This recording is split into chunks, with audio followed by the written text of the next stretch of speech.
board. Ragdoll Lemons, Not Cold Knockouts, and Manchester Spinners are the Guildford Raptors. So 3 go up, 1 will stay, if I get that right. But I'll know more when time goes on. It's fun. So we'll go on to the Maeshowe Division 2. It's just the set-up season, mind. It's just the set-up. It's a set-up season now, so for to get the league structure proper, you know, it's year 3. You started it off, you know, knowing that there would be bits that would change as time went on, and this is the one big kind of massive change to get your 108 teams that you were after. So we just have to accept the fact that the leagues are going to change about quite a bit this year. But after this year, relegation and promotion is the big thing. Yeah, including from the top league where 8 go down and only 4 stay up. That makes it fun. That makes it real fun. Yeah. So here we have the Birmingham Master Chiefs lost to the Victor Warriors, so they'll be getting relegated, if I remember rightly. Nottingham Rebels, 139, losing to 207 points to the Royal Raiders. Good win for Aaron. The Glasgow Lightning, 288.17 against poor Everett, 198. Obviously, he explained why he didn't sort his team over the weekend because of his son, but I don't think it would have made any difference, the 288 points against you. 288, I'm killing. And the Whitford Educator, who were leaving, lost to the Kilmarnock Kings. So Del Boy won, the Kilmarnock Kings. But there's still one to get relegated in that one, so that's the fun part. We won't know that until week 14 or whatever. So, but that said, Derek's got a chance of promotion now as well, does he not? He does, yeah. So 8 will go up. So that's a scary thought. So the 2 here. Yeah, so you just got to win this week. Promoted, and the loser of the 9th place match will get relegated. So it could still go down as well. Right. Yeah. So it's big week he's got this week then. But yeah, let's go and have a wee look at the lineups this week. Unlucky for Everett as well. That was a harsh loss for Everett. And 198 points is competitive, but you can't do it running into 288. So Dreve will be heading into this week really confident. But then they're playing the highest scoring team in the league, the Sandbach Satans, who I think last week still managed to score. Well, we'll find it later on when we go through this. What do you call it? When you broadcast playoffs, because their score counted in that one. They had a good score as well. So that was going to be an absolute cracker. And then you've got where are we at? Southampton Dockers up against Aaron and the Royal Raiders, projected to win by quite a bit. So I wonder if he's not sorted his team. But Dockers might not have done their team yet. Yeah, that's Aaron Rodgers. I mean, do you know what? Aaron Rodgers is playing in a dome this week, and he's playing against a team that are going to score a lot of points, so they're going to have to throw the ball. I don't hate him starting them. I'd probably still go with Brissett over him, but I don't hate Aaron starting them, I have to say. Scarily enough. And Lamar Jackson's he at least had a better week last week, so you would think that Lamar Jackson would be a heavy favourite against Aaron Rodgers in the quarterback stakes, but I don't think there's that much in it for this week. But he's got Jackson and he's got Mayo, so he's got it with Jackson. Looks like he has sorted his team out. But he'll end up with more than that, but it's looking good for Aaron. And if it's players what's on the bench, these projections mean absolutely diddly squat. Don't start with me. But same in anyone though. Well, Burden's out. Luther Burden's out. Roma Doomsday's out. You've got to play Loveland. Yeah. So that'll be a phone call we'll be receiving. Yeah, I was about to say if he could move with the running back because he's got Worthy playing. Yeah, not against Tennessee, but that's what Minshew does, like to swing it about. So. The problem he's got there is he's not got anyone else in the bench worth playing wide receiver No. wise, and he's got 2 running backs and flex, so there's nothing he can do there. I'd play Worthy. I mean, it might, as you say, Maeshowe likes to toss it about a bit, and someone's got to catch them. But yeah, I wouldn't be confident. I'm not confident about Worthy. What can you do though? Sometimes you just got to play them, you know. Yeah. I mean, Pickens is the same, by the way, on the other side there. Pickens is one of those funky ones where he's had a couple of really bad weeks now and he's starting to get a bit of pressure about it. He's out. I know he's out there playing for his next contract, but someone's going to pay him now anyway. Did he So not get? He got a contract, did he not? I no, thought no, Dallas signed him. he's free agent. They're likely going to tag him and he'll throw his toys out the pram. It's going to be quite interesting in the summer. But yeah, no, he's not got a contract. He's I officially a thought free something had agent at the end of happened. the season. But Yeah. they'll at least tag him. But well, someone will pay. If they don't, someone will pay him. So, They will. but he's had such a bad couple of weeks now, and Dallas are out, of course. So it looks like he's lost interest almost for this Well, season. they're not technically out yet, but I think if the Eagles win this week, they are out. Something like that. Oh, they're 1%. They're in the one. They're literally 1% club. They are 1%. And see if they win this week, they're 1%. See if they lose this week, they're 1%.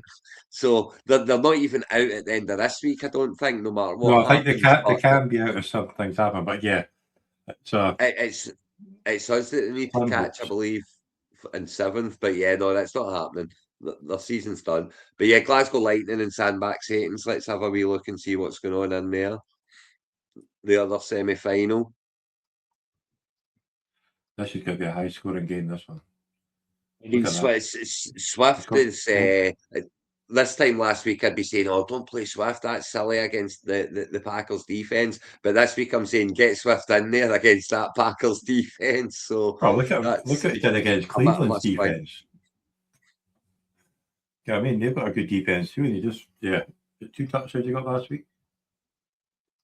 He still got Oh yeah, I mean, yeah. it's the two St. Brown and Williams both had a good game last week, and you could easily see both having a good game again this week because it's another kind of slinger game. That one, it's the Steelers have shown they can play. They've shown that they can score.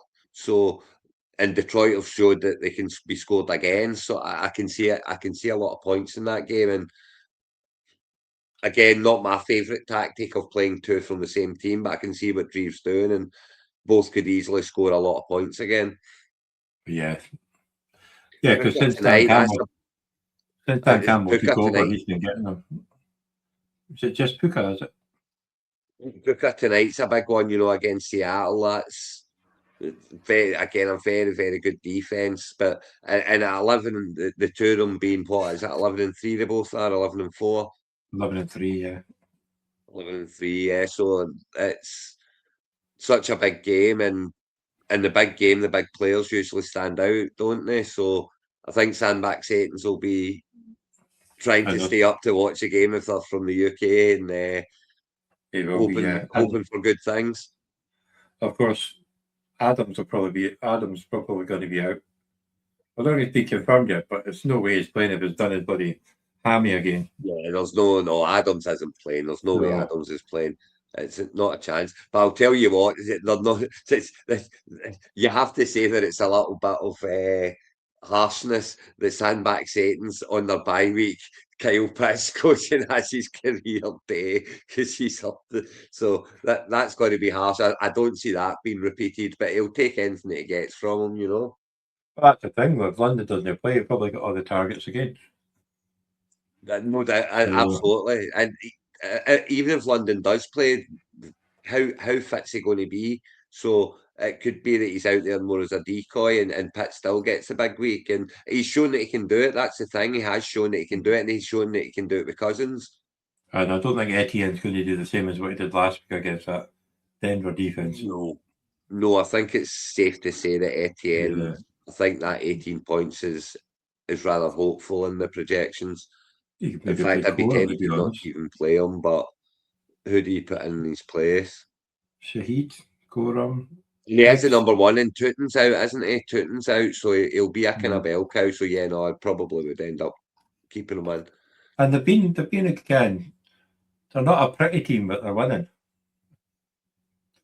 That's it. So I just can't get my head around Jacksonville winning games. So yes, yeah. You look at them, and you think, yeah, they're not going to win, but and I don't even know how. Cause Etienne's been good. I guess he has been good. Their defense has been solid, is the thing. Yes. And Trevor Lawrence has been decent as well. There's no getting away from it. He has had a good season thus far.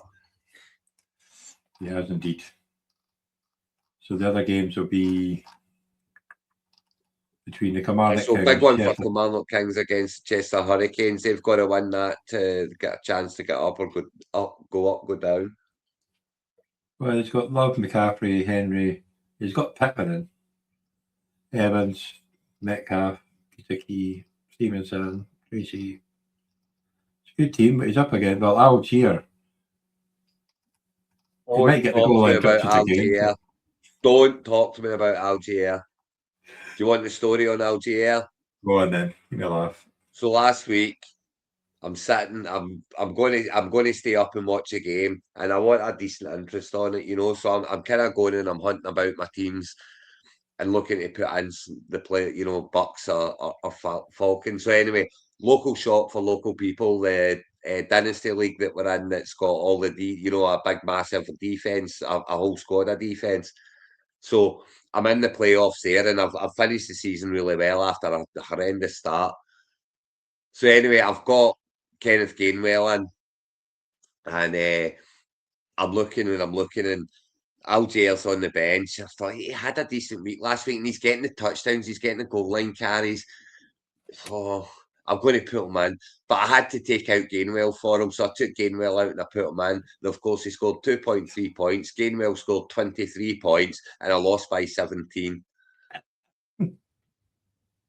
And I literally, Johnny, I'm not even being funny. I'd done it because I wouldn't have done it. I wouldn't have even thought about it if I wasn't going to sit up and watch a game. I did it at about 12:30, and I fell asleep before the game started and didn't see 1 minute of it. That's brilliant. Sorry, that is funny. It's not. But anyway, where do you stand with Ashton Gente? I'm not convinced that I want to be playing him against that Houston defense, because the Raiders' offense has given up. They're done for the season. They're absolutely awful. That O-line is terrible, and there are so many running backs I would play over. He's not got them. I don't know. Davis would be one of them, right enough. So that's a problem. But I mean, if you're going to play Algier, you put him into Gente's spot and you stick Jordan Reed in, because Watson's not going to be playing. There's no way Watson's going to be playing. So that would be my plan there, I think. Yeah. DJ Moore, because he's like the only wide receiver left. No far off it. In fact, I'd be very tempted to put DJ Moore in over Wan'Dale Robinson. In fact, I'd be very tempted to put DJ Moore in over Booker, because he's just not been good the last few weeks. And especially if Evans is out there, I'm just not convinced. I think I would definitely play Moore with the Bears wide receiver situation. Yeah. The thing with Robinson, though, he gets all the little dump off passes here. He's going to get a point. He does. 2 points. Yeah, you certainly have to. I do like the play. But I do like the play of Robinson. I just think that DJ Moore's going to be very involved, and we've lost our premium quarterback killer. So they're going to have more time to get the ball over to him. And then the other one is the Richard Warriors against the Lancashire Bombers. So the winner of these games are the 8 go up. So the winner of these 2 games both go up. Automatic, yeah, and then the other one plays for. Yeah, so the winner of these 2 games for automatic promotion. That's the other one. Then the other one's playing for relegation or lack of